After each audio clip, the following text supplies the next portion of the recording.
This is Sparta! Hello everybody and welcome back to World of Tanks. My name is Spartan Elite 43 and tonight we're on Kane and we're in the damn Yankee, the T110E5. I don't run heavy tanks very often, but you know, with all these tier 10s out here, I figure it might be a good time to try to run an E5. Be just fun to sit in front of people and do as much damage as possible, but unfortunately we end up in a half of a lobby of tier 9s or less. Which, I mean, isn't bad for an E5, but when it comes to damage, I mean, you can only do so much, right? Luckily, I'm going to run into everybody, so get ready, because we're going to have some fun. Now, I like to look at a situation and put myself in as best a situation as possible to hold the side, practically solo. Yeah, that's kind of what we're going to do here in a minute. So, I'm going to push down the right side. Anytime I'm in a heavy tank, I try to stick to the outsides. Keeps the mediums and lights, which they only have 2 mediums, so it's not too bad. But keeps them away from me, generally. And so I come down here into the city because there's a lot of places that I can get to and hold myself pretty well. I mean, let's be honest. An E5 isn't a slouch. It's decently mobile for a heavy tank. It's got a pretty good gun, even though it does bounce way too often for no reason. But it's got, like, some of the bounciest armor out there. I mean, this thing will bounce literally just about everything.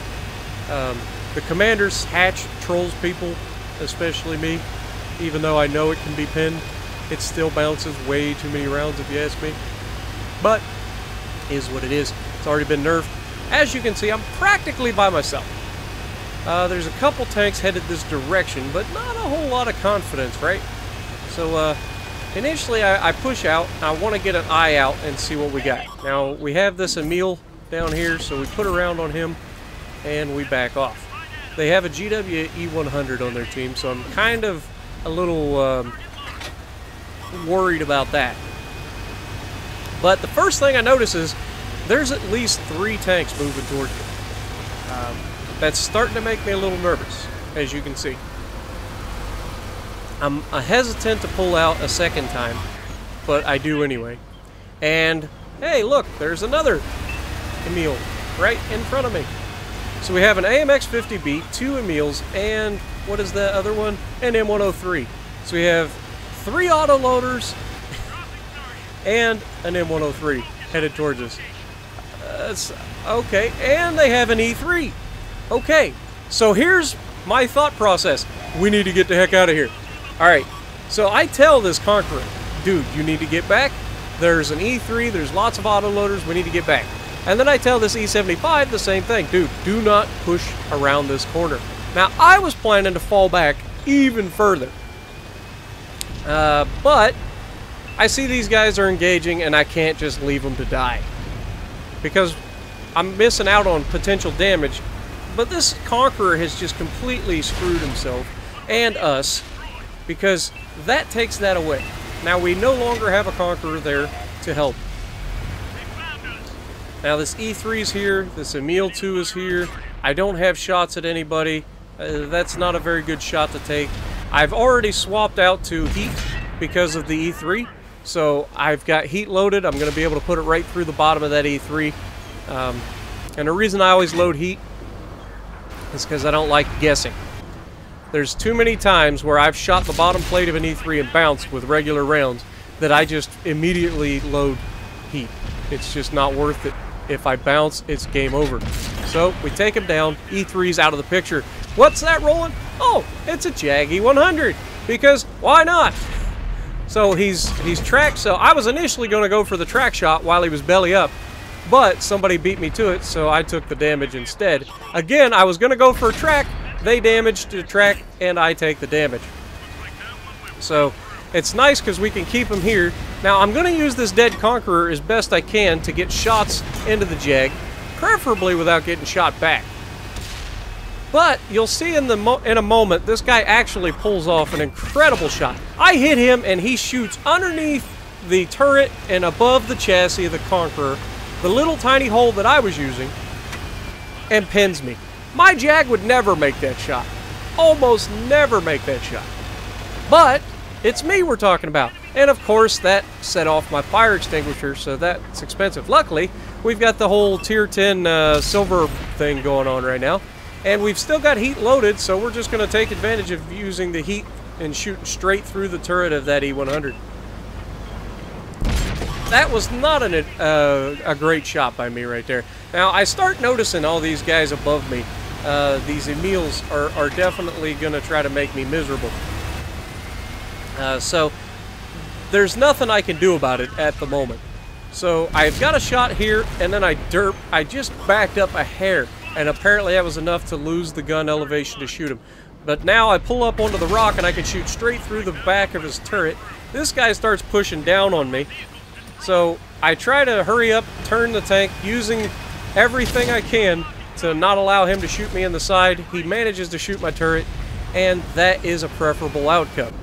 So, I put him down, no problem whatsoever.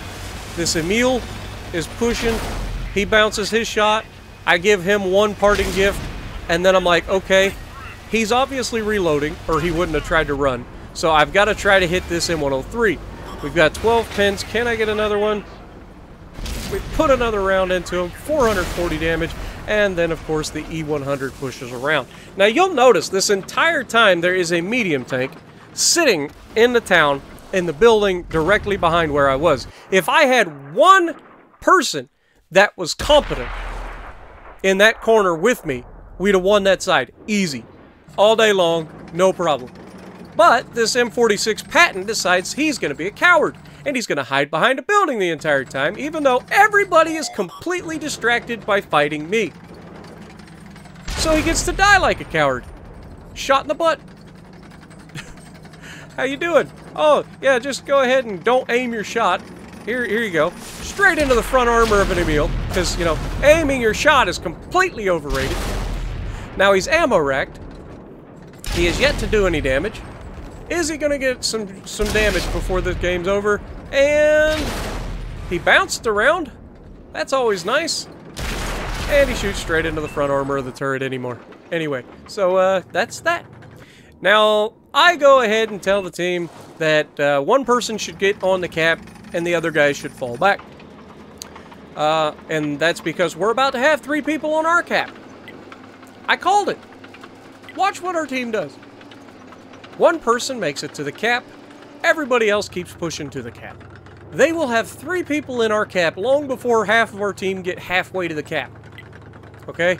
And our guys still just kept pushing towards the cap like that was going to make a difference. So, yeah, not a bad game. We ended up with 13 pins, 3 kills, and so I'm just going to go ahead and stop here, and then we'll cut, and we'll come back at the end of the match because this is actually pretty bad to watch.